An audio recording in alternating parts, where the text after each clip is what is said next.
먼저 뭐 구분으로 봤을 때 GCP 데이터 플랫폼에 해당되는 어떤 여러 가지 서비스들이 있을 건데 이 중에서 분석에 해당되는 빅쿼리에 대한 부분, 그 부분에 대해서 좀 자세히 살펴보면 먼저 네 가지 형태로 이제 최적화 방안을 찾을 수 있는 포인트를 보실 수 있을 것 같습니다.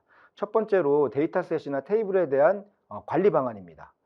이 관리 방안에는 뭐 파티셔닝, 클러스터링, 그다음에 익스플로레이션, 그다음에 뭐 피지컬 바이트 스토리지 빌링 활용 같은 부분들이 있을 건데 빅쿼리는 사실 기하급수적으로 늘어나는 데이터를 어떻게 효율적으로 저장을 하고 그 데이터를 어떻게 하면 적게 읽어서 그 서비스를 활용할 것이냐에 따라서 최적화 포인트를 찾아가실 수 있을 겁니다. 그래서 데이터를 적게 효율적으로 읽을 수 있는 방법이 바로 파티셔닝하고 클러스터링이 될 거고요.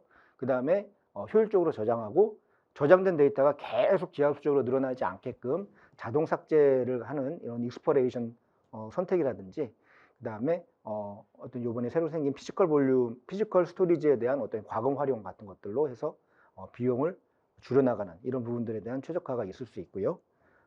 그 다음에 뭐 데이터 이동에 대한 이런 뭐 파이프라인이라든지 아니면 뭐 외부 데이터를 뭐 이렇게 페더레이션 하는 이런 기능들, 이런 부분에서도 최적화를 충분히 찾아가실 수가 있고요. 그 다음에 뭐 가장 직접적이고 어떻게 보면 좀 노골적이라고 할 수 있는 SQL 튜닝에서도 빅쿼리가 내부적으로 돌아가는 어떤 이런 메커니즘을 이해를 바탕으로 어떤 부분에 대해서 어떤 쿼리에 대한 최적화를 할 수 있는지, 이런 부분들도 얼마든지 최적화 포인트가 될 수 있습니다.